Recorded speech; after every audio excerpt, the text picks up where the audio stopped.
Dear students, आज मैं फिर से आप सभी के सामने एक और वीडियो लेके आया हूँ। ये काफ़ी टाइम के बाद मैं वीडियो बना रहा हूँ क्योंकि इससे पहले थोड़ा सा गला ख़राब हो गया था। हो सकता है कि आपको लग भी जाए, महसूस हो कि थोड़ा सा गला मेरा ख़राब है, बट अब काफ़ी हद तक ठीक हो चुका। तो मैं एक और वीडियो आपके सभी के सामने लेके आया हूँ जो कि हमारे फर्दर एग्ज़ाम से रिलेटेड काफ़ी इंपॉर्टेंट रहेगा। सी लैंग्वेज के ये कुछ इंपॉर्टेंट क्वेश्चन मैं लेके आया हूँ जो कि बहुत ज़रूरी रहेंगे। आप इस वीडियो को शुरू से लेके एंड तक पूरा देखिएगा और इस वीडियो में काफ़ी कुछ आपको सीखने को मिलेगा। हर एक एग्ज़ाम में हमारे पास लैंग्वेज से रिलेटेड क्वेश्चंस भी आते हैं और ये काफ़ी इंपॉर्टेंट रहते हैं और बेसिक हमें क्लियर होना हमें ज़रूरी है। अदरवाइज़ हम जो है प्रोग्रामिंग लैंग्वेज के क्वेश्चन को छोड़ के आ जाते हैं या फिर गलत करके आ जाते हैं। तो अगर आपको ये मेरी वीडियो अच्छी लगती है तो लाइक और सब्सक्राइब करना ना भूलें। अगर कोई फर्स्ट टाइम देख रहा है और अपने फ्रेंड्स के साथ भी आप इसको शेयर कर सकते हैं ताकि वो भी इससे कुछ फ़ायदा उठा सके अगर एग्ज़ाम की प्रिपरेशन की तैयारी वो कर रहे हैं। तो सी लैंग्वेज के रिलेटेड हमारे पास क्वेश्चन काफ़ी, वीडियो को हम लंबा नहीं खींचेंगे, इन शॉर्ट जल्दी से जल्दी हम कवर करने की कोशिश करेंगे। अगर सी लैंग्वेज की बात की जाती है तो पहली बार हमें पता होना चाहिए कि सी लैंग्वेज किसके द्वारा डेवलप की गई है। तो पहला क्वेश्चन यही है हमारे पास, who is the father of C language. सबसे पहला A Steve Job, B James Gosling, C Dennis Ritchie या डी रासमस लॉर्डॉर्फ। अब आपके पास ये आप बता भी सकते हैं कि अगर आपको पता है तो ऑप्शन नंबर ए जो आपका ऑप्शन नंबर आपका सी डेनिस रिची इसका सही आंसर रहेगा। और डेनिस रिची ये कब इन्होंने डेवलप किया था इसके बारे में भी आप जान लो कि Dennis Ritchie is a father of C language, programming language के हैं। और सी प्रोग्रामिंग लैंग्वेज ये भी कई बार क्वेश्चन आ जाता है कि कब डेवलप की गई थी और कहाँ पे डेवलप की है। डेवलप कहाँ पे की गई थी? 1972 में बेल्स लेबोरेटरीज में यूएसए में इसको डेवलप किया गया था। तो इस तरह से भी आपके पास क्वेश्चन आ जाता है जो कि हमारा यहाँ पे कवर हो चुका है और आपने इसको याद रखना है as it is. Second, which of the following is not a valid C variable name. तो सी में जो वैलिड सी वेरिएबल नेम कौन सा नहीं होगा वो क्या है हमारे पास? Option number A int number रहेगा या फ्लोट रेट। उसके बाद सी है इंट वेरिएबल अंडरस्कोर काउंट या D int dollar sign man.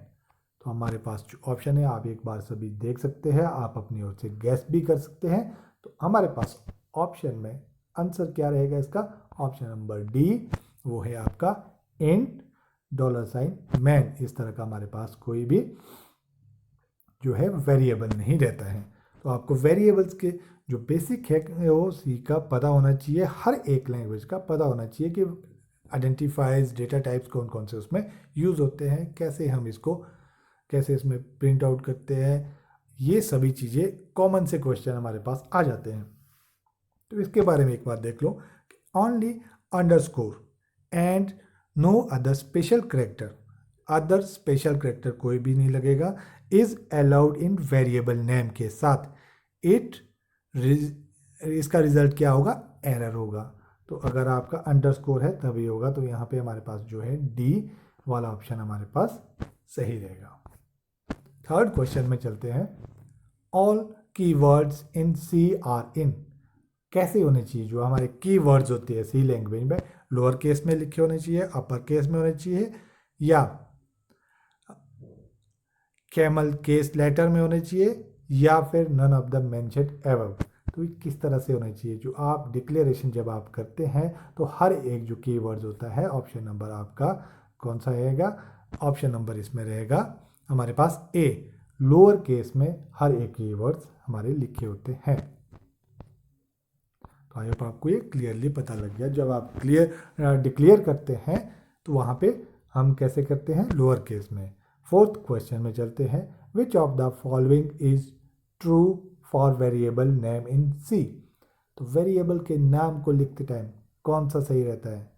Option number ए। आपके पास ऑप्शन आएगी, आपको क्लियरली पता होना चाहिए तभी आप इसको सही कर पाएंगे। तो they are contain a alphanumeric character as well as special character. Okay.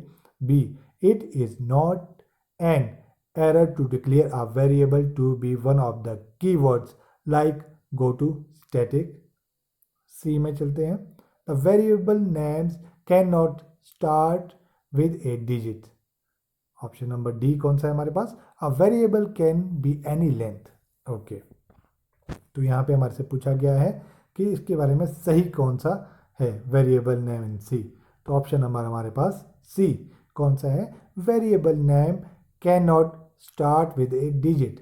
आपकी डिजिट कौन सी होती है? 0 से लेके 9, तो वहाँ से आपका वेरिएबल नेम स्टार्ट नहीं होता है. अब इसके बाद हम देखते हैं कि सी वेरिएबल नेम को जो एक बार आपके पास कौन कौन से होते हैं और उसको कैसे डिक्लेयर करते हैं, ये आप एक बार अपने माइंड में रख लेना है. यहाँ पे मैंने ये सभी दे दी है, आप इसको पॉज करके भी देख सकते हैं और इसको लिख भी सकते हैं. पहला क्या है? Name can contain a letter, digit and underscore. तो लेटर, डिजिट और अंडरस्कोर को करते हैं. Name must begin with a letter और एन अंडरस्कोर के साथ होगा. थर्ड में क्या है? नेम्स आर केस सेंसिटिव होते हैं. ठीक है, जैसे कि यहाँ पे लिखा है माई VAR and my VAR short में एक कैपिटल में जो है आपका V बना दिया है, तो डिफरेंट वेरिएबल नेम हो गई ये. इसमें आप इसको एक बार देख लेना सही ढंग से. उसके बाद next, name can not contain a white space और स्पेशल करेक्टर. कौन कौन से नहीं लेता है? जितने भी स्पेशल करेक्टर है आपके पास, एक्सक्लेमेशन हो गया और उसके बाद हैश हो गया, उसके बाद डॉलर साइन भी हो गया और उसके बाद क्या हो गया आपके पास, जो कि हम किसके लिए यूज़ करते हैं? तो मॉड्यूल ETC, ये सभी आपके पास नहीं हो सकते हैं. और उसके बाद लास्ट देखते हैं, तो रिजर्व वर्ड जो कि पहले से रिजर्व होते हैं, सच एज इंट या फ्लोट, डबल जो हम यूज़ करते हैं, can not be used as name के रूप में उसको यूज़ नहीं किया जा सकता क्योंकि ये रिजर्व रहते हैं हमारे पास. तो ये इन्हीं में से भी कई बार क्वेश्चन आ जाता है, ये आप याद रख लेना. फिफ्थ क्वेश्चन में हम चलते हैं. Which of the following can not be a variable name in C.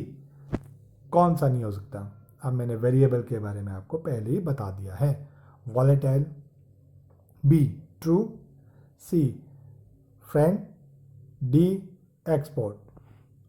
तो ये हमारे पास कौन सा रहेगा सही? ये ऑप्शन नंबर ए वॉलेटाइल जो है आपके पास, ये वेरिएबल नेम में नहीं रहेगा. अब एक बार मैं आपके पास यहाँ पे पूरी जो स्लाइड बना के लाया हूँ कि कीवर्ड्स सी प्रोग्रामिंग लैंग्वेज में कौन कौन से होते हैं. आप इसको एक बार देख लेना. बहुत सारे, अगर आपने कभी प्रोग्रामिंग से रिलेटेड कभी प्रोग्रामिंग की है तो आप सभी को याद भी काफ़ी सारा होता है क्योंकि हम ऑलमोस्ट सारे यूज़ करते हैं. कुछ एक ऐसे होते हैं जो कम हम यूज़ करते हैं, उसको याद नहीं रहता है. एक बार आप इसको देख लेना, एग्ज़ाम में आएंगे तो आप एक बार रिमेंबर इसको कर सकते हैं और आपको याद रहेगा. जैसे बाकी ग्रीन में मैंने जितने भी रखे हैं वो काफ़ी हद तक हम यूज़ करते हैं अपने प्रोग्रामिंग में. बट जैसे स्ट्रक्ट, स्विच केस तो हम यूज़ करते हैं, और टाइप, DEF, यूनियन और अनसाइंड, एनम, वॉलेटाइल और एक्सटर्न, ये सब कुछ एक वर्ड्स ऐसे है इसको जो वहाँ पे यूनिकली लगता है और काफ़ी कम यूज़ होते हैं, कई बार पूछ लिया जाता है. तो आप एक बार इसको देख लेना. और कितने कीवर्ड्स होते हैं? 32 कीवर्ड्स हमारे पास सी लैंग्वेज में होते हैं. इसके बाद हम चलते हैं सिक्स्थ क्वेश्चन में. तो what is the short int in C programming language. तो शॉर्ट इंट क्या होता है? A the basic data types of C, B qualifier, C short is the qualifier and int is the basic data types, D all of the mentioned above. तो यहाँ पे option number हमारे पास क्या है? अगर इस तरह शॉर्ट इंट करके पूछ लिया जाता है तो हमारे पास क्या रहेगा? ऑप्शन नंबर सी आंसर सही रहेगा. शॉर्ट इज द क्वालिफायर है ये, और int is a basic data types हमारे पास यूज होता है. आगे चलते हैं नेक्स्ट क्वेश्चन पे 7th में। तो which keyword is use to prevent any changes in the variable within a C. कौन सा कीवर्ड्स है जो कि आपके चेंजेस नहीं आने देता वेरिएबल में? कौन सा हम यूज करते हैं जब हम प्रोग्रामिंग कर रहे होते हैं? तो option number A immutable, immutable, B mutable, C const और डी वॉलेटाइल। तो कुछ हद तक हमें इसके जो ऑप्शन हमारे पास है यहीं से भी क्लियर हो जाता है। जो कॉन्स्ट रहेगा मतलब चेंज नहीं होगा वो हमारे पास सही रहेगा। Option number C CONST constant रहेगा, कॉन्स्ट। ओके, अब ये देखो आप CONST const is a keyword contain in C program, जो कि आपके चेंज नहीं होने देगा। और 8th क्वेश्चन पे हम चलते हैं। आई होप आपको ये जो मेरे क्वेश्चंस लाए हैं ये क्वेश्चन आपको अच्छे लगे होंगे और काफ़ी इंपॉर्टेंट क्वेश्चन मैं लेके आया हूँ जो कि कई बार आपके एग्जाम में पूछ भी लिए गए हैं। तो 8th में है what is the result of logical और रिलेशनल एक्सप्रेशन इन सी। तो लॉजिकल और रिलेशनल एक्सप्रेशन में क्या होता है? रिजल्ट कैसे होता है? ट्रू एंड फॉल्स में होता है, बी 0 और 1 में होगा, सी 0 if an expression is false and any positive number if the expression is true, यह 1 रहेगा। डी में कौन सा है? None of the mentioned above. तो अगर आपके पास लॉजिकल या रिलेशनल या आप प्रोग्राम कर रहे हैं तो हमारे पास कैसे रहेगा? ऑप्शन नंबर बी, या तो फॉल्स होगा या वो ट्रू होगा, 0 और 1 में उसको रिप्रेजेंट किया जाएगा। 9th में चलते हैं। What is the example of iteration in C. तो जब हम लूप चलाते हैं तो किस तरह का एग्जांपल होता है? फॉर लूप चलाते हैं, वाइल, डू वाइल। अगर आपने प्रोग्रामिंग की है, अगर आपने नहीं की है तो ये तीनों जो चीज़ें हैं हम इरेशन में यूज़ करते हैं और जब भी हमने कोई डिसीजन लेना होता है और हमने कोई आगे किसी को मतलब 2 में से एक के बारे में बताना होता है। तो हमारे पास कौन सा ऑप्शन रहेगा? डी जो है ऑल द मेंशन्ड अबव, जितने भी हम सभी को यूज़ करते हैं। उसके बाद नेक्स्ट पे चलते हैं जल्दी से और हमारे पास ये अच्छे क्वेश्चन यहाँ पे कवर कर रहे हैं। 10th में क्या है? Function in C language are always किस तरह से होता है? Internal, B external, C both internal and external, D external and internal are not valid term for function. अब यहाँ पे हमारे पास कौन सा रहेगा? सी लैंग्वेज में हम किस तरह से फंक्शन को यूज करते हैं? तो हम करते हैं एक्सटर्नल रूप से। क्लियर है? Very good. तो आप अब ये चलते हैं आगे। ये आपने अगर आपके पास क्वेश्चन आता है तो सी लैंग्वेज में कैसा रहेगा फंक्शन? एक्सटर्नल रूप से हम इसका यूज करते हैं। उसके बाद हमारे पास जो 12th क्वेश्चन है वो हमारे पास कौन सा रहेगा? The bitwise exclusive operator in C language is. Bitwise कौन सा होता है? Represented by which symbol. तो बिटवाइज ऑपरेटर को कैसे हम यूज़ करते हैं? यहाँ देखो एम्परसेंड साइन के साथ, हैश के साथ, या परसेंटेज के साइन के साथ, या एट द रेट के साथ। तो ऑप्शन हमारे पास कौन सा यहाँ पे सही रहेगा? इसका ऑप्शन को मैं बाद में आपके पास सही बताता हूँ। पहले आप 11th क्वेश्चन पे हम चलते हैं। इसको आप एक बार सोच लेना। अगर आपके ये आंसर सही लगता है तो आपकी प्रिपरेशन अच्छी हो रही है और बहुत अच्छी आपको बेसिक नॉलेज है। 11th में पहले इसको कवर कर लेते हैं हम। In C language all the character string terminate with a which character. आप करेक्टर स्ट्रिंग को कैसे टर्मिनेट करेंगे?